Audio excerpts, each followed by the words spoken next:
Have you got More Than car insurance behind you? More Than, sponsors of Fifth Gear.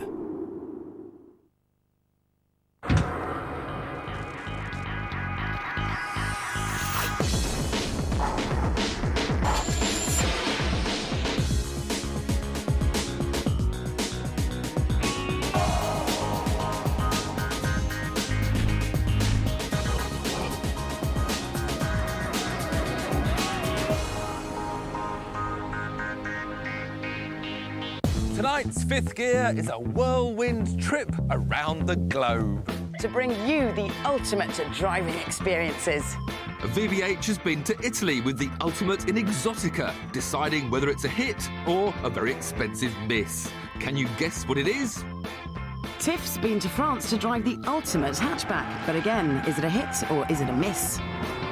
Adrian's found his way to Northumberland and a 150-mile-an-hour cart.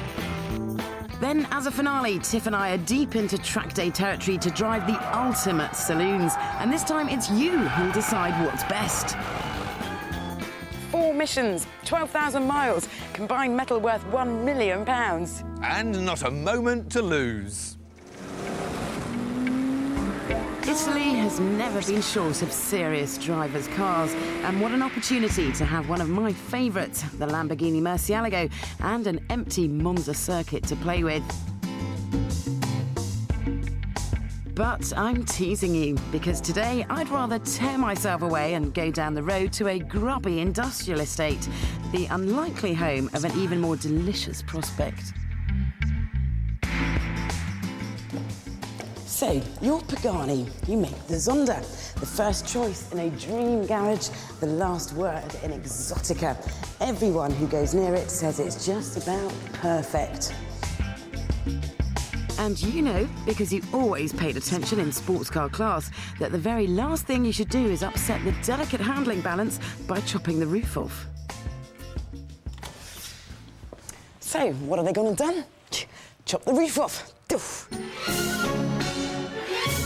As any Lego expert will tell you, removing one side means everything goes wobbly. Fine for the playroom, but lousy for cars. No rigidity ruins the subtle chassis characteristics your reputation is built on. And the problems of prancing around topless don't stop there. No roof guarantees a scuttle shake, where a bump in the road will cause the whole cabin to rattle and roll. So if you ask me if the Zonda Roadster is going to be a hit or a miss, I'd have to say a miss. But I'm just going to check.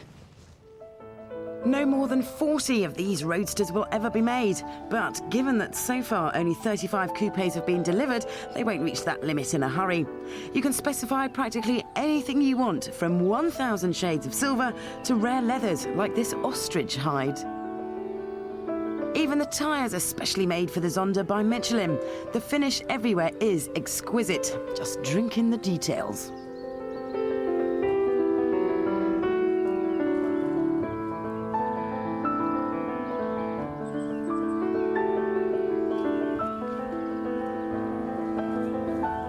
Then there's the roof, which cleverly stays in the front, and would be a bit fiddly to erect in a hurry if it wasn't for some expert help from Signor Pagani himself.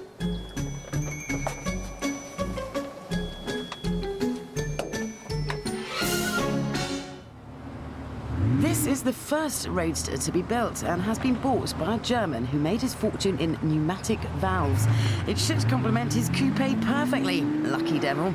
Pagani kindly said we could have a go as long as I didn't do Tief-Nidel-style driving. Spoil sports. Still, Tiff-style driving or not, I was going to head for the open road as quickly as possible. Most Zonda torque revolves around its 7.3-litre V12 and 220 miles an hour top speed, but no one ever mentions quite what a pussycat it is to cruise around in. Purring around sleepy Italian villages puts thoughts of hits and misses to the back of your mind. This is definitely one of life's treats, so I'd better try and share the experience as best I can. Well, the clutch is heavy, but it's not really a problem. The gear change is mechanical, but well oiled. The steering wheel is chunky, but it's got a remarkably delicate feel to it. And the brakes are heavy bits of kit. It feels as though you're putting your foot directly onto the discs.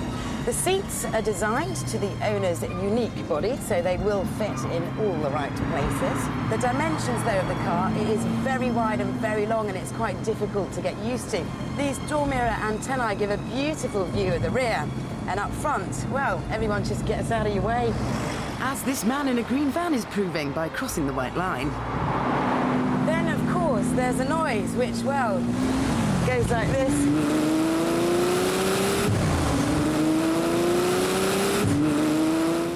You'll be even more pleased to hear that the missing roof doesn't mean a cabin full of rattles or squeaks. You might as well be in the coupe. I can't tell you if the handling on the limit is affected. I was merely running the car in, but I can tell you it felt composed, sorted and rock solid.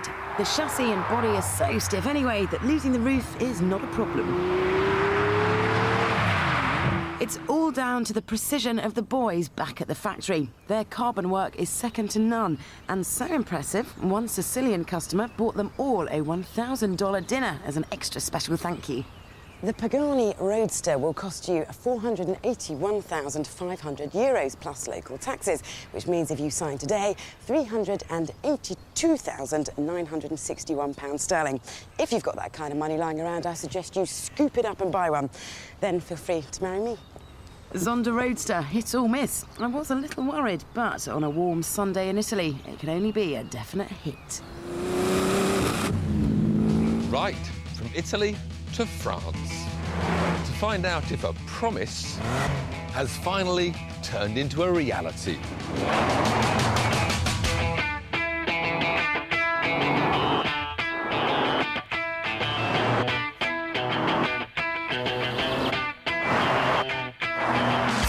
A couple of years ago, Renault got us all very excited. They pumped up a Clio, made it rear-wheel drive and crammed it full of V6. While most journalists were happy enough with the mid-engine concept and outrageous wide body, they belittled its 230 horsepower that could only drag it to 60 in 6.4 seconds.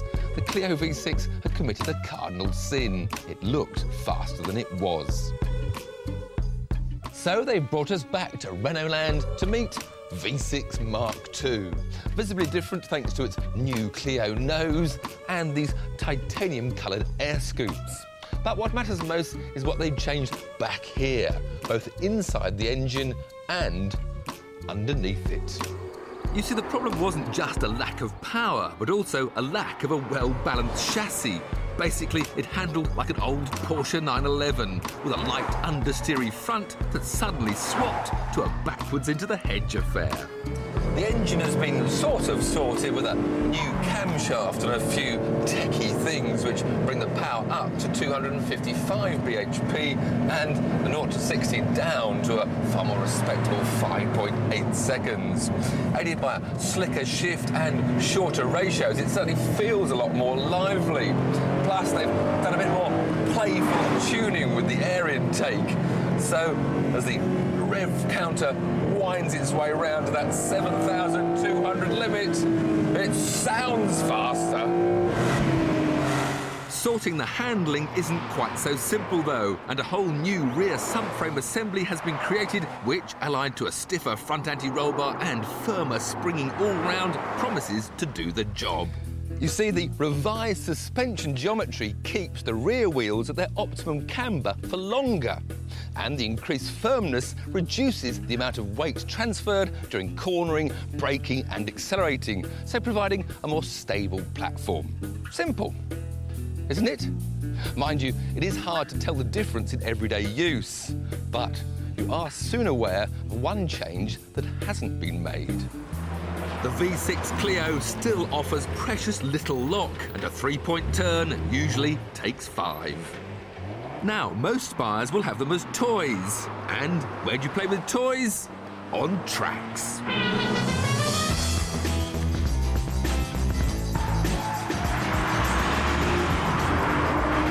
Unfortunately, the racetrack supplied by Renault, the Circuit du Albi, is either very fast or very slow thanks to some strategically placed chicanes, and neither is really ideal to put this car to the test.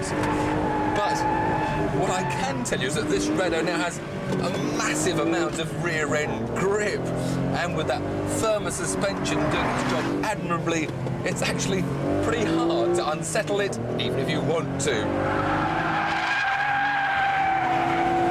As before, if you enter a corner a bit too quickly, you'll find the front end pushing wide, but now when you lift off to solve the problem, it doesn't suddenly snap into a big oversteer and send you sideways, which is a good job considering that limited amount of lock, which made it very difficult to catch in the old V6. But unfortunately, neither have they provided the V6 with a little bit of power oversteer, which you want to put a smile on your face. So it's now a much, much safer car on track, but not really any more fun. On sale in Britain in July with a price tag of £27,000, it won't outrun the Imprezas and Evos of this world. But if it's a stylish coupe you're looking for, and let's face it, this Clio is a lot more than a hot hatch, then the V6 is a much better choice for the enthusiast than the trendy Audi TT. But that doesn't mean I'd buy one. Like it though I do, come October, the new Nissan 350Z arrives, and that's got more power and handles better. So, hit or miss? Well, let's settle for a near hit, shall we? After the break, your chance to decide which is best, the Subaru Impreza WRX STI or the Mitsubishi Evo 8. Ah, the jet engine. Sir Frank Whittle's finest invention, and perfect for what it was designed for, getting an aeroplane into the air. But two engineers from Yorkshire have decided to do something you wouldn't dare think possible.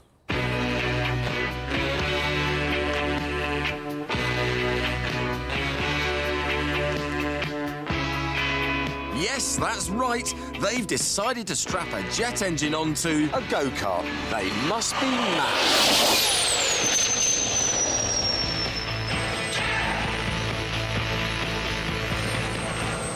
The two engineers in question are Chai Wright and Henry Donald, a pair of likely lads from Hebden Bridge with an imaginative taste in toys.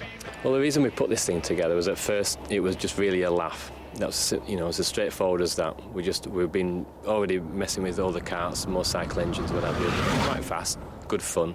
And this engine came along, we thought, well, we just got to try it. The engine originally came from a Phantom. It was a starter motor for a Phantom jet. And that's not all. This engine was actually used on the land speed record-breaking Thrust SSC, one of a pair bought at auction for £1,000. And the military origins meant the workshop manuals were covered by the Official Secrets Act. We've actually tried to keep as much of the standard kart chassis, the brakes, steering and everything is pure kart. To keep it, you know, as a standard kart, so it can go for a record. And setting a new world record is exactly what we're going to do today, with an official timekeeper to record the speed. Now it's about to start up, here are a few facts. It runs on kerosene just like an aeroplane and does 1 mile to the gallon. Power may not sound much at 100 bhp, but it doesn't weigh anything, so the power-to-weight ratio is phenomenal. The engine drives a drive chain which turns the wheels, rather than being powered by thrust. It's got an afterburner, mainly for looks, and it's very, very loud. But what you want to know is, how fast is it? Well, let's find out.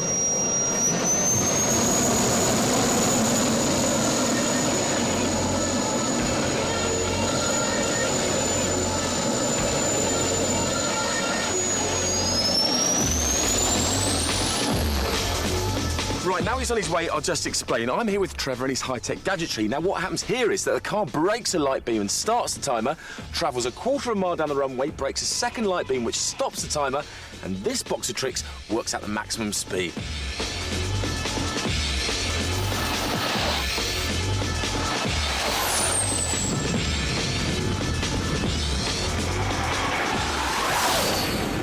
...143.7 miles an hour. Congratulations, boys. You're now officially the owners of the fastest gas-powered turbine go-kart in the world. But setting a world record has meant running the engine on the limit at least 2,000 degrees centigrade. For a moment, they thought they'd blown it. But in the end, relief. The only damage was sizzling paintwork. These boys love their engines, and they're not going to stop at this kart. They plan to build a whole variety of jet cars, with engines up to 1600 bhp, so they can take passengers along and demonstrate the thrill of jet power. I've got a feeling we'll be seeing more of Chai and Henry's record-breaking creations. We've been bringing you some extreme driving experiences from around the world. You've seen a £380,000 Zonda Roadster strolling round Italy. You've seen a V6 Clio roaring round France. But now, fight fans, we're back home. The only place in the world you'll see these two squaring up to each other. The Type UK Subaru Impreza STI and the Mitsubishi Evo 8. They're the latest in the line from these arch rivals, each with their own new set of tiny developments to try to outsmart the other. But this time there's one major development too, a price cut. Both cars are about £3,000 cheaper than their predecessors, which is like having a year's worth of tyres, insurance and fuel for free. But are they hits or are they misses? We'll thoroughly spank each car and at the end ask you to ring a number to vote for your favourite. And if you answer a simple question, you can have the chance of a driving day with a victorious car. Let the campaigning begin. Styling first. Now, these are not handsome cars. They are not a deft flick of a designer's pen. Let's face it, they're ugly. But because they're plastered in designer labels, they send out all the right signals. Which would you rather look at on your driveway? You can spot the Evo 8 by this new carbon fibre spoiler, techie lights and 17-inch alloys. And come up the front, hurry up. A sharper nose. It's a cleaner, simpler-looking Evo. The Impreza, meanwhile, has beefed up. They've muscled out the wings, changed the power bulge for a postbox, and replaced those ridiculously ugly front headlamps with slightly less ugly ones. The Impreza's interior is very good, though, from the racy pedals to clear dials and a generally solid feel, while the Evo is a much more drab affair, boring pedals, cramped instruments and trim that's just too easy to pull apart. But then the most important bit is under here. This is the top-of-the-range FQ300. It's basically a standard Evo 8 with more power added after registration to sidestep emissions regulations. This is the top-of-the-range STI PPP, or ProDrive Performance Pack, which again adds more power after registration to sidestep those regulations. Both cars are four-wheel drive and both have 2-litre four-cylinder turbocharged engines. But the similarities end there. Welcome to Fact Pack. Top trumps. Power. 301. You? 301. Torque. 299. 300. Yes! By one! I beat you by one. 0 to 60. 4.6 seconds. You? It only says 0 to 62 and it says 4.9 seconds estimate. So I'd call that a draw. MPG. Doesn't matter. Oh, no, you're right. Top speed, though. It says here in excess of 155. I'm limited to 157. So no winner there, then. No. All right, then, the big one. Price. 27 grand. 29. So that'll be an extra £2,000 for me to play with. Which you will spend on me, because you love me. If you could beat me and my Impreza first.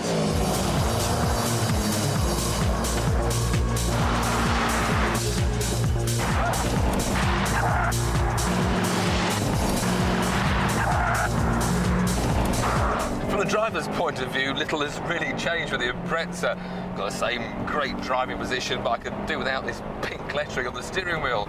But it's still got fabulous, Vicky, fade-free brakes, and this great 6-speed gearbox, which is so enjoyable to use.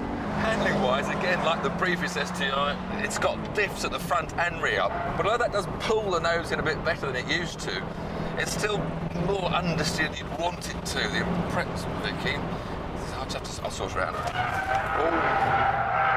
Well, what I was trying to say before Vicky rudely interrupted was that the nose still seems to wash out in the corners, while the Evo bites into the turn and lifts a wheel, whereas the STI runs wide. But there is, of course, one way to get rid of the understeer. And that's to give it a bit of the old rally driver's flick. I just can't resist it. 100 miles an hour. And a little bit of a slide. And just to prove it wasn't a fluke, here we go again.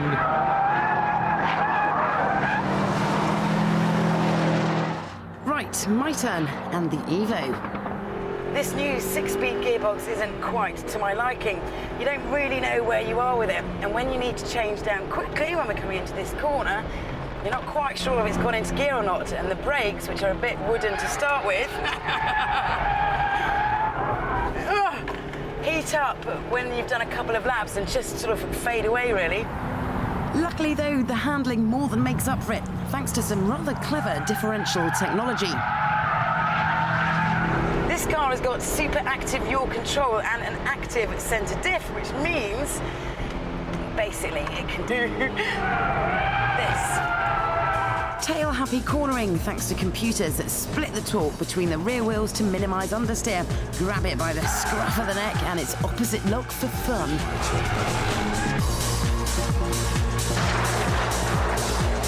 Now, while we have our little dogfight to decide who's buying dinner, you should be deciding which car to vote for. We like the Subaru's brakes, gearbox, interior and price, but we love the Mitsubishi's looks and handling. So, what's your winner?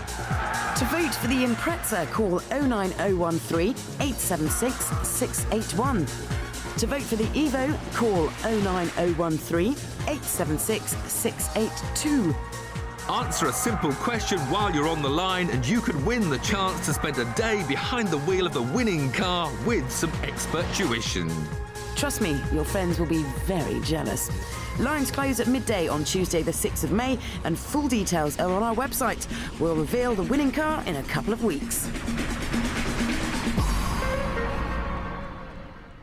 Next week, TVR does battle with Honda, Porsche, Lotus, Radical, Vauxhall and BMW in a fifth gear special, the greatest sports car in the world. And coming soon, fifth gear goes Matrix mad. Here we go. As we look behind the scenes of the biggest movie release of the year, we'll show you how they made the 17-minute car chase climax with a budget of $30 million, 300 Cadillacs, a purpose-built motorway, and the odd special effect.